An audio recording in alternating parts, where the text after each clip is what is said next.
Elena Hayes carried more on her shoulders than most people twice her age. At 28, she was already a widow, a single mother of twin boys, and an employee inside the cold marble halls of a mansion that belonged to one of the most intimidating men in the city, Damien Cross. Known for his brilliance and wealth, Damien also had a reputation for merciless standards. Servants whispered about how one wrong move meant instant dismissal. Elena knew those whispers were true, and every morning she entered the estate with the kind of caution that came from desperation. The morning everything changed began with a problem she couldn't control. The daycare closed without warning, leaving her stranded with Ethan and Caleb. She had no family to call, no neighbor to step in. Bills waited like vultures at home, and losing her job wasn't an option. So against every warning, her instincts screamed at her. She bundled the boys up, promised them an adventure, and brought them with her to the mansion. Her heart raced as the cab pulled past the iron gates, guilt knotted in her stomach. She wasn't just bending the rules, she was gambling with the last secure ground she had. By the time she pushed the stroller across the gleaming floors, her palms were slick with sweat. She tucked the boys away in a laundry room hidden from sight, set up her phone with a cartoon playing, kissed their curls, and whispered, "Just for a few hours, my loves, Mama has to work." Elena threw herself into her duties, polishing silver until it gleamed, scrubbing floors without leaving a streak, arranging furniture with precise symmetry. Every few minutes she darted back to check on the boys. Relief washed over her each time she heard their giggles bouncing off the tiled walls. She thought she might just pull it off, until the sound of the front door opening turned her blood cold. Damien Cross never came home early. That was the unspoken rule. His world revolved around boardrooms and late-night meetings, not idle afternoon. Yet the sound of his footsteps, sharp and certain, echoed through the foyer. Elena froze. A nightmare unfolded in slow motion as she heard the boys clattering lids and laughing with the unrestrained joy of children. When she rushed to the living room, it was already too late. Damien stood there in his tailored suit, briefcase still in hand, staring at Ethan and Caleb, who had turned the polished marble floor into a makeshift playground. Pots and pans became drum kits beneath their tiny fists. Laughter filled the air like music, clashing violently against the man's reputation for silence and control. His jaw tightened, his eyes narrowed like shards of glass, and Elena's stomach dropped. But before his anger could ignite, Ethan dropped his spoon, crawled straight to the man towering above him, and lifted his arms with a single garbled word. "Dada." Time stopped. Elena's heart lurched into her throat, expecting fury rejection in order to leave. Instead, something she had never imagined flickered across Damien's face. His rigid posture faltered. A sound escaped him, a laugh, unpolished and startled, as though it had been buried for years. Slowly, almost cautiously, he crouched down and let the little boy clutch his hand. Caleb soon joined, offering Damien a dented pot lid as though it were treasure. And to Elena's disbelief, Damien accepted it with both hands. His eyes softened by something she had never seen before, something dangerously close to tenderness. "They're not a problem," he said quietly, his voice stripped of its usual edge. The words shook her more than any threat could have. Elena leaned against the doorway, breath unsteady, as the man she feared most sat on the marble floor with her children nestled against him, smiling. Not with charm or calculation, but with something startlingly real. For the first time in months, the weight on her chest lightened, if only for a moment. Elena stood frozen in the doorway, trying to steady her breathing while her mind raced with all the possible outcomes. Every staff member had warned her. Damien Cross was ruthless, unbending, a man who valued order over humanity. Yet here he was, cross-legged on the floor, letting Ethan tug at his silk tie while Caleb clambered into his lap. Her instinct told her to apologize, to explain about the daycare, the impossible choice she had faced that morning. But before she could force the words out, Damien spoke, his tone calm, not accusing. "You don't need to explain." The simplicity of it left her stunned. He didn't demand answers, didn't lecture her about rules. He just shifted one of the boys higher against his chest, as if holding children was something he had done 1,000 times before. Elena knelt a few feet away, her hands trembling as she brushed Ethan's hair back from his forehead. They like you," she murmured, voice caught between disbelief and wonder. "I don't spend much time around children," Damien admitted, watching Caleb grip his finger with startling trust. "But they don't care who I am. That's unusual." It was the first time she had heard him speak without steel in his tone. He didn't look at her long, but when his gaze met hers, it was enough to quiet the panic that had been rising in her chest. That evening, when her work was finished and the boys were dozing in their stroller, Elena carried them out of the mansion with her heart in turmoil. Damien hadn't yelled. He hadn't fired her. He had simply stayed, sat on the floor with her children like he belonged there. The image clung to her all night, refusing to fade, unsettling and strangely comforting all at once. In the days that followed, the rhythm of the house shifted. Damien delayed his meetings, answered calls from home, and appeared in the hallways at times when Elena had grown used to silence. Sometimes he passed her with nothing more than a nod, his presence heavy but not unkind. Other times, he lingered just long enough to watch Ethan and Caleb babble in the corner of a room before continuing on. The first time Elena realized how much had changed was during a morning in the laundry room. The boys had just gone down for their nap, and she hummed softly as she folded towels, a tune her grandmother used to sing. The melody filled the quiet space, simple and low, a reminder of home she hadn't felt in years. When she turned, Damien was standing in the doorway. His arms were folded, his expression unreadable, but his eyes were half closed as though he'd been listening. Elena froze, heat rushing to her cheeks. She expected a reprimand. Instead, his voice came quiet, almost thoughtful. "What song is that?" She blinked. "Just something my grandmother used to sing. It helps me think." He gave a single nod. "You should keep singing." Then he walked away, leaving her breathless with confusion. That night, when Caleb woke crying with a fever, Elena padded into the kitchen to warm a bottle. She didn't expect to find Damien there, standing awkwardly in the doorway, clearly unsure whether to enter or retreat. Without a word, he stepped forward and sat at the small kitchen table. No performance, no distance, just a man sitting beside her in the quiet glow of the stove light while she soothed her son. It was the first time Elena saw him without his armor. Not as the untouchable billionaire, but as a person who simply didn't want to be alone. The kitchen light was soft, spilling across the counters as Elena rocked Caleb against her chest. His little fists bunched at her robe, his cries fading into tiny hiccups. She swayed while humming the lullaby again, too tired to notice much until Damien spoke. "How long has it been?" His voice was quieter than usual, as though he was afraid of breaking something fragile in the air. Elena glanced at him, uncertain. "Since Daniel passed?" 3 months. Car accident. He never came home that night. She expected awkward sympathy or, worse, a polite dismissal, but Damien only nodded slowly, the silence that followed carrying the weight of someone who understood grief without needing it explained. After a long pause, he said, "I was engaged once. Years ago she left, told me I wasn't built for love." He didn't sound bitter, just resigned, like someone describing a scar rather than a fresh wound. Elena didn't press. She just rocked Caleb, letting the moment hang between them, strange and unspoken. For once, she wasn't talking to her employer. She was sitting beside another human being who had lost pieces of themselves they could never get back. The following days blurred into a rhythm neither of them expected. Damien appeared in small ways.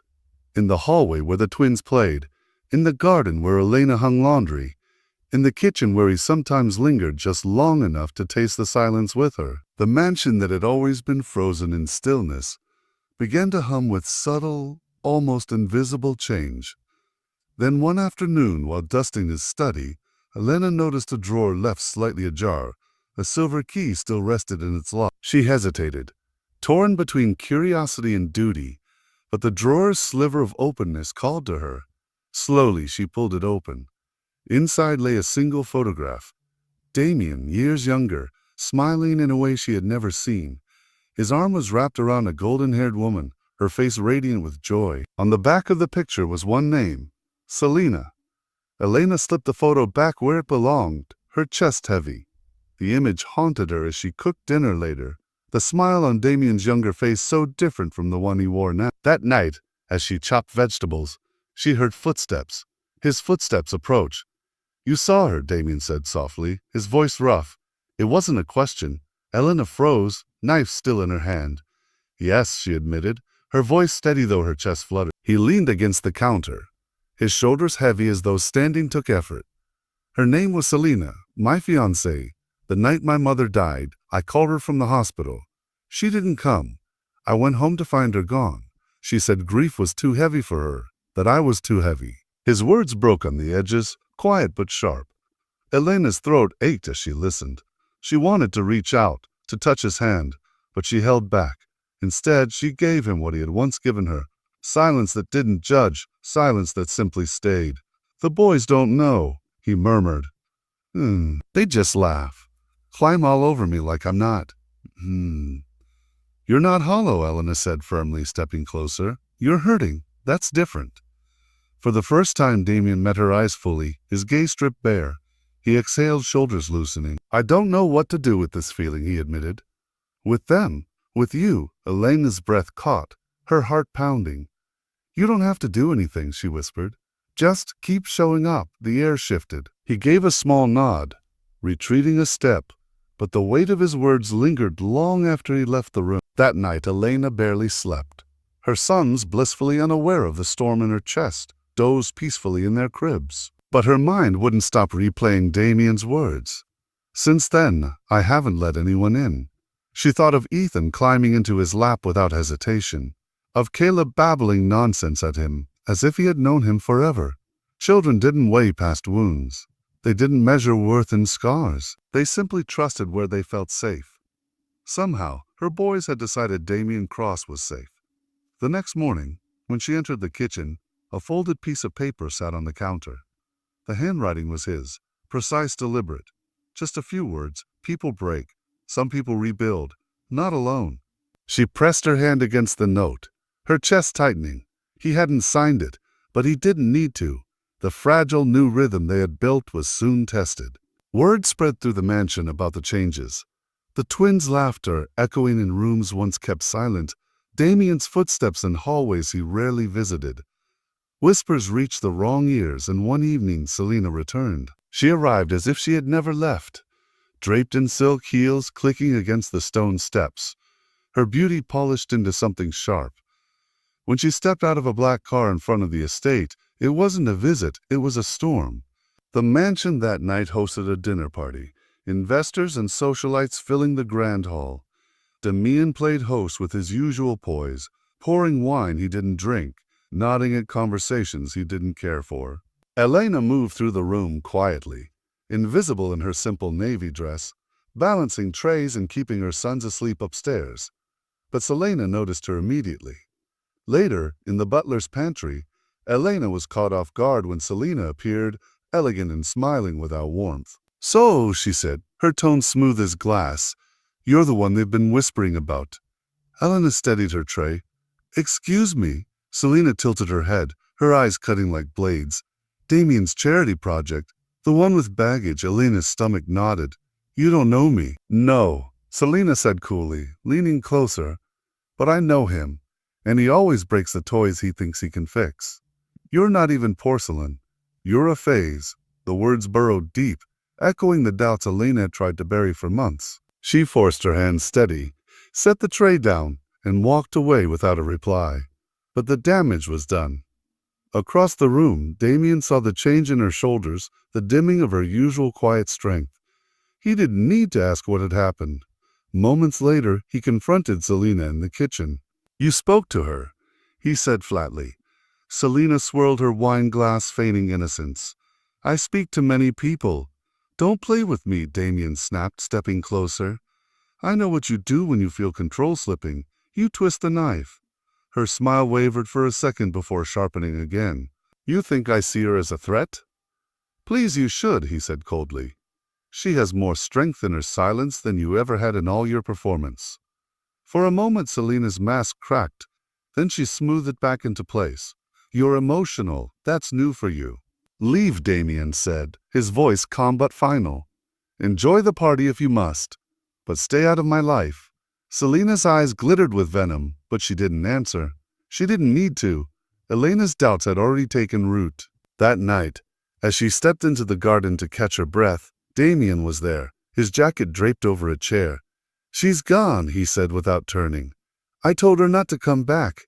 "You didn't have to," Elena murmured. "Yes," he said, finally looking at her.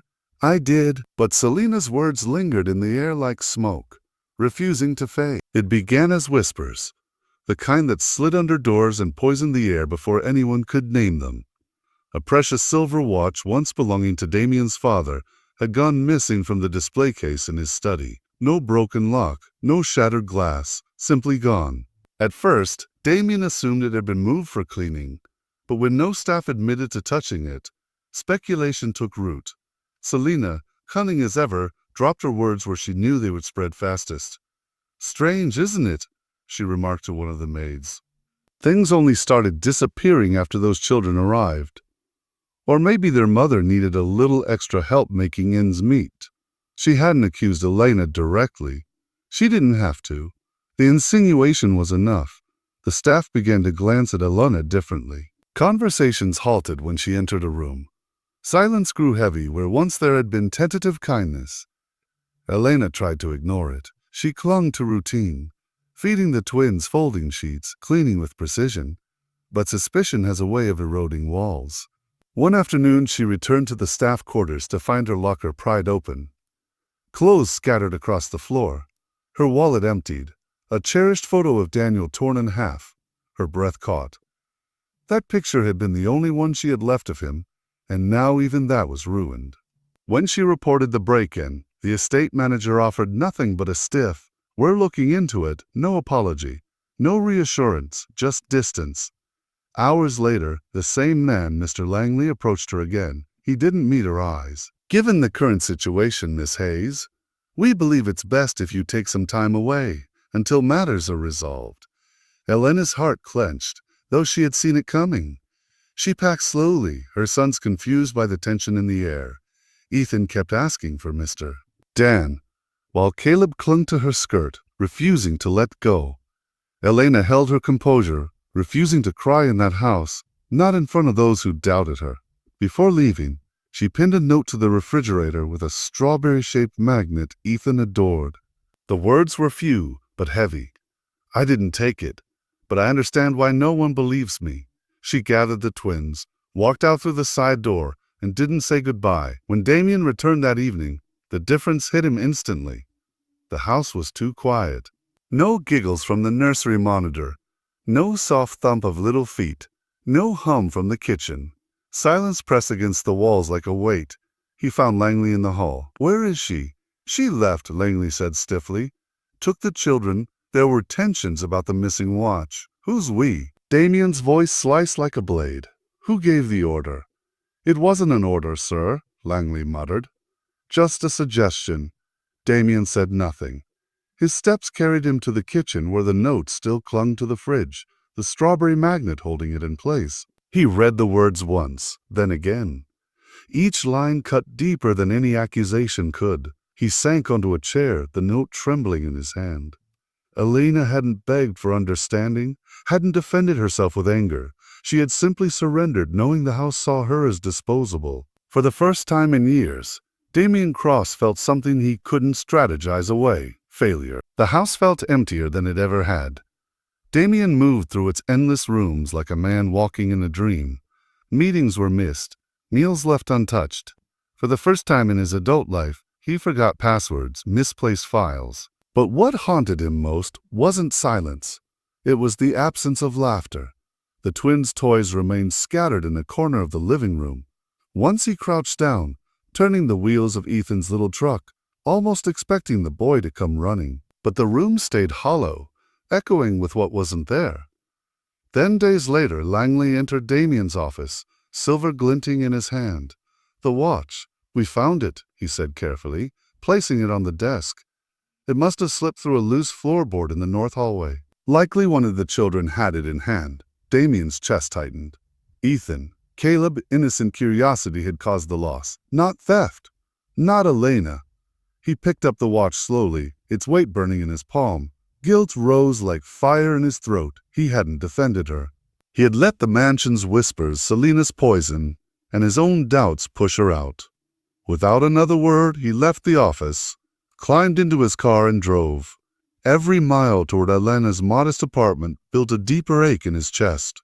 He rehearsed what to say, but nothing seemed enough. When she opened the door, her face was pale, her eyes shadowed by exhaustion. Caleb rested feverish against her chest, his cheeks flushed. For a moment, neither spoke. Damien simply held out the watch. "Come home," he said, his voice low, rougher than he intended. Elena's gaze flicked from the watch to his face. Her words landed heavier than any rejection. "You believed I could do it." That's what hurt the most. He had no defense, no explanation, only regret. He stepped inside, removed his coat, and sat on the floor near her couch without permission, his presence quiet but steady. Caleb whimpered, restless, and Elena rocked him gently, but Damien reached into his pocket, pulled out a bottle of water and poured some into the cap. "Cool," he murmured softly. "May I?" After a pause, Elena nodded. He held the cap to the boy's lips, and Caleb drank just enough for his breathing to ease. Damien didn't look away until the child had settled against his mother's chest again, eyelids heavy.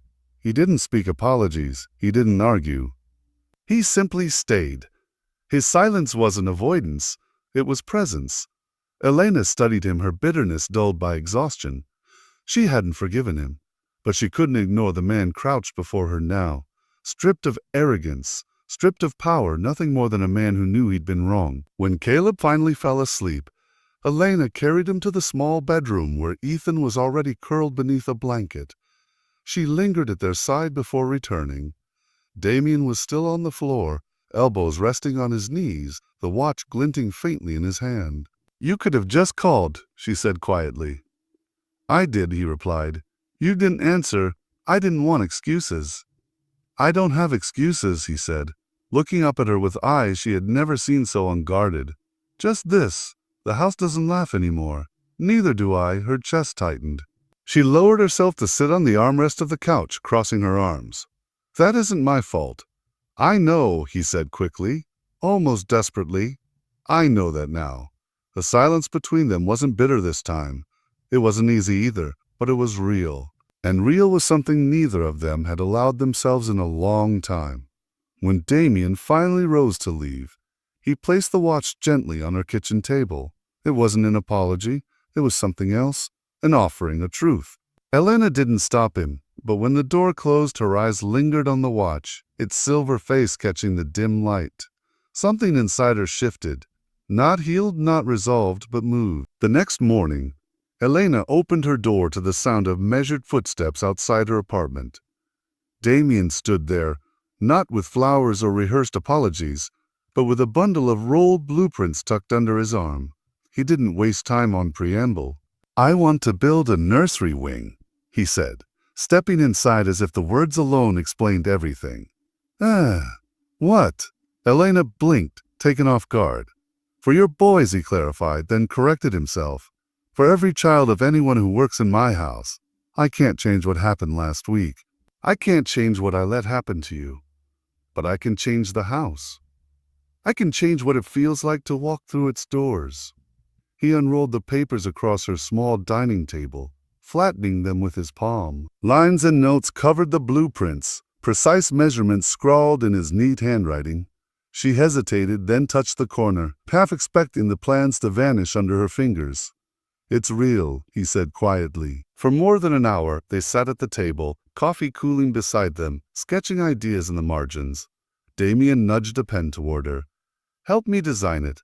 I'm good with walls and numbers, but warmth, that's your gift." Elena almost laughed at the absurdity of it, yet she picked up the pen and began sketching small details. A wide-arched window, a bookshelf under it, a rocking chair in the corner. Damien watched, then leaned in to add crude stars across the ceiling. "Glow in the dark," he explained sheepishly. "Kids like that, don't they?" She smiled faintly. "Ethan's obsessed with the moon." "Then we'll give him one," Damien said. For the first time, a real smile touched his lips, unguarded and warm. Their hands brushed as they passed the pen, neither pulling away. The boys napped nearby on a blanket, their breath steady, their presence grounding. Every so often, Damien glanced at them with quiet reverence, asking questions about their favorite foods, their first words, the songs Elena sang when they cried. He listened, not with politeness, but with the hunger of someone who had been starved of such details his entire life. At one point, his voice softened. I used to think I'd make a terrible father. I never had a model. I spent so long building things that I forgot people mattered more. Elena didn't rush to reassure him. Instead, she said simply, the fact that you're asking that question already proves you'd be good at it. The moment lingered, heavier than any promise. As afternoon light shifted across the table, their sketches grew messier, playful. Damien scribbled names above cubbies. Milo, Harper, Zoe, future children of staff members. Elena rolled her eyes but didn't erase them. What if this is too much? She asked softly. What if people say we're crossing lines? Let them talk, Damien said without hesitation. They always talk. I'd rather be judged for building something good than admired for standing still. Her throat tightened. She looked down to hide the flicker of emotion rising in her eyes. When a strand of hair fell across her cheek, Damien instinctively reached to tuck it back, then stopped himself. The pause spoke louder than touch. Both of them left slightly breathless. Later, when he rose to leave, Elena held the receipt they had sketched on, covered in drawings of stars, rocking chairs, and children's corners. What if I'm not there to see it? She asked carefully. Then I'll build it anyway, Damien said, meeting her gaze. But I hope you'll come back. Her silence wasn't rejection, it was consideration, and for the first time that was enough. Morning light spilled across the garden, soft and golden. Damien crouched by the hedges, examining a broken irrigation pipe, while Elena hung laundry nearby. Ethan toddled unsteadily across the grass, his tiny hands outstretched for balance. Before Damien noticed, the boy had latched onto his trouser leg and pressed his face against the fabric. Then came the sound, clear, unshakable, innocent. Damien froze. The world seemed to stop around him. Elena's breath caught, the folded shirt slipping from her hands. For a long heartbeat, no one moved. He doesn't know what that means, Elena whispered, though her voice shook. He doesn't understand, but even as she said it, her words rang fragile. Children didn't need definitions. Sometimes they simply knew. Damien slowly lowered himself to the stone path, opening his arms. Ethan tumbled forward, collapsing against his chest with a bubbling laugh. Damien held him awkwardly at first, then more surely, as though the boy were something sacred. His voice cracked as he whispered into Ethan's hair. Maybe he does. Caleb soon waddled over and climbed into the pile without hesitation. Both boys nestled against him, their tiny hands tugging at his shirt buttons, their trust absolute. Damien's throat tightened, but he didn't push them away. Do they call anyone else that? He asked gently, his gaze lifting to Elena. She shook her head. No, never. His eyes dropped again to the children, wonder and fear colliding in his chest. I don't know if I deserve it, he murmured, but I don't want them to stop. Elena crossed her arms tightly, her heart aching at the honesty in his tone. There were no promises in his words, no declarations, just raw, unpolished truth. Later that day, after lunch and the chaos of twin mischief, the boys napped, one on the sofa, the other curled on a pillow Damien had set on the rug. Elena made tea, and Damien lingered in the doorway, watching the rise and fall of their small chests as if memorizing the rhythm. He didn't speak. Neither did she. Some silences were too precious to break. That evening, Elena retreated early to her quarters, needing space to process. Her mind churned with questions she wasn't ready to ask. Was this temporary? Was she confusing kindness with something deeper? Or was hope creeping in, dangerous and irresistible? Damien, meanwhile, paused outside the playroom on his way to bed. The nursery blueprints were tacked to the wall, Elena's handwriting scribbled across them. Moon Corner for Ethan. Book Nook for Caleb. He traced the words with his fingertips, a faint smile tugging at his mouth. When he entered his room, he found a photograph on his nightstand. Grainy, slightly blurred but unmistakable, himself on the floor, Ethan and Caleb clinging to him with wide smiles. Someone Elena must have captured it without him noticing. On the back, in her careful handwriting, were the words, Home is what you build, not what you inherit. Days later, the nursery was finished. It didn't look like a construction project. It looked lived in. Walls painted in soft, playful hues. Shelves stacked with second-hand storybooks. A rocking chair Elena had refinished herself. Glow-in-the-dark stars Damien had cut by hand, pasted across the ceiling with uneven charm. The once sterile corridor of ancestral portraits had transformed into a wing humming with color and warmth. Ethan and Caleb toddled across the floors, leaving toys scattered in their wake, and for the first time, no one hurried to tidy them. Damien stepped on a Lego and didn't mind. Elena laughed without fear. The mansion, once a fortress of solitude, had begun to feel like something neither of them dared to name a home. Selena was gone. She hadn't left with a fight, just silence, the kind that marked an ending. Damien hadn't stopped her. He hadn't needed to. The chapter had closed on its own, leaving peace in its wake. The mansion no longer echoed with emptiness. Where once footsteps had sounded lonely against marble floors, now laughter bounced off the walls. The staff, too, felt the change. Maids who once moved stiffly now lingered to watch Ethan and Caleb toddle past, their giggles softening even the sternest faces.